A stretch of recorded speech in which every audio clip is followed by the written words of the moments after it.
Well, this is Circus Part 2 that came this morning before I even got Circus Part 1 up and finished. Continuing riding on Jesus' shoulders, looking around, I start smelling hot dogs.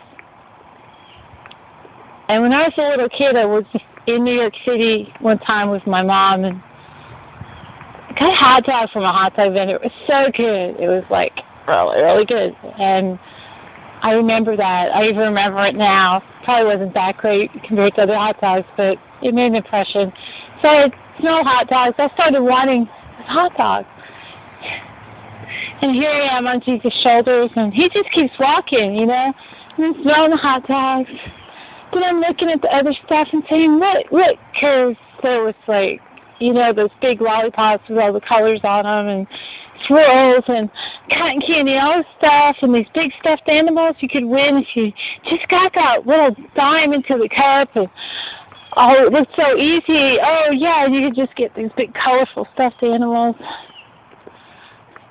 And all these things that were starting to get my attention amid the noise, and I thought, well, maybe I'll just go look a little closer, you know? So I get down, and I'm just walking along holding his hand instead of riding on his shoulders.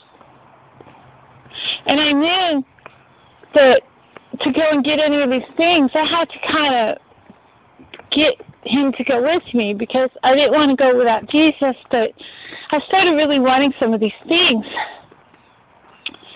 And I was kind of getting used to the noise and clamor and all that. It didn't bother me as much as it had in the beginning. So just like a little kid that would sort of pull a parent or something, hey, come over here, I was tugging on his hand to go this way or that way that I wanted to go. But he wasn't going. He's like, you know, come on, we're going this way. So I'm tugging a little bit here, and I just thought, well, I'll just go over there and look at this thing, you know, little game show or something. And he's right there next to me. So I'm looking, and I'm getting distracted, and then he's just walking, and he got ahead of me, got a little bit ahead, and when I looked up, I just could barely see him, you know, through the crowd, and I start running, I'm running. And I get to him, and he picks me back up, and he's carrying me, and the thing is, I had to let go of Jesus to grab these other things. And there were 3 categories of things that were trying to get my attention. You had the shows with the animals and the parades and kind of like what they call the freak show. And then you had the games where you could win things. Very attractive there. And then, of course, you had the food and everything. And there was one really important thing that I kept wanting to look into, and that was the fun house. And if you remember, at some carnivals or amusement parks, the fun house has these mirrors that distort things. They distort yourself. You look, you know, either really light or really tall or whatever. They just distort things. And it's funny because everything looks different. They're distorted.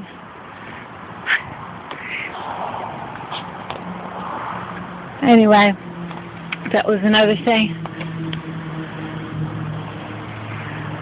But when I got back to Jesus and had run to him, and I let him pick me back up, and I started clinging to him again. And you know, in the scriptures it says we're supposed to cleave to him.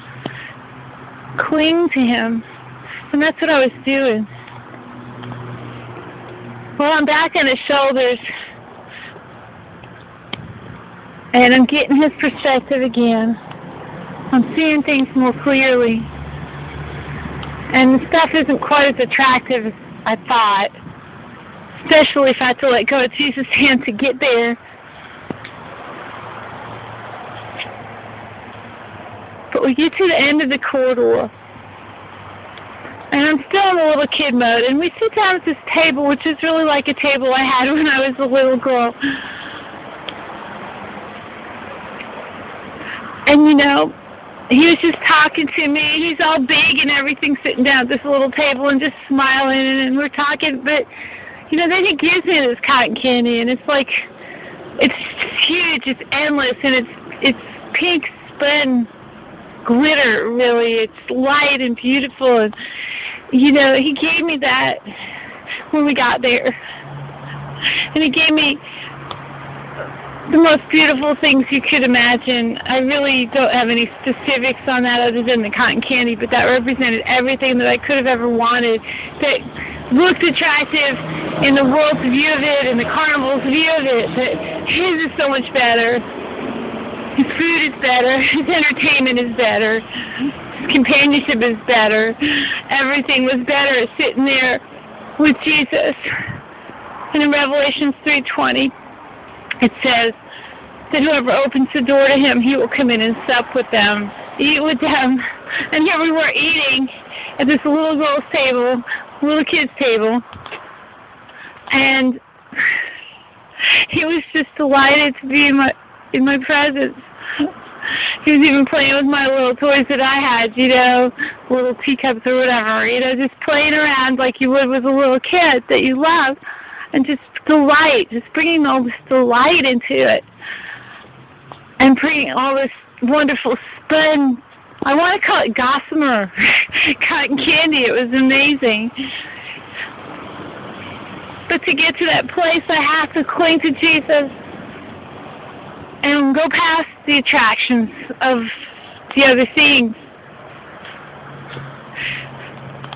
And some more of the interpretation is the world system. I think that the games and things where you get these prizes, and of course I think everyone remembers being a little kid and going to a carnival or a fair or a circus or whatever and seeing people with these big prizes, big stuffed animals.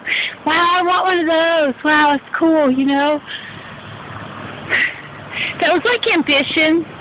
You know, you want to have recognition in the world, you want to build something, and it's like a prize, you know. Of course, the food would be like the senses, anything that gratifies the senses and the flesh, the natural man. Of course, the shows are entertainment, maybe for your mind, or maybe, you know, something that gets your emotions going or whatever, just some kind of entertainment with the shows. And of course, the funhouse represents the distortion that we have. If we don't look at things from Jesus' perspective, we see a distorted view of ourselves, of others, of the world in general, even of God in the funhouse. So it seems like the whole world is kind of like that with the funhouse mirrors sometimes. But the only way out of that perspective is getting on Jesus' shoulders. So I just recommend you all ask him to put you on his shoulders, because he will. And he loves you. God bless.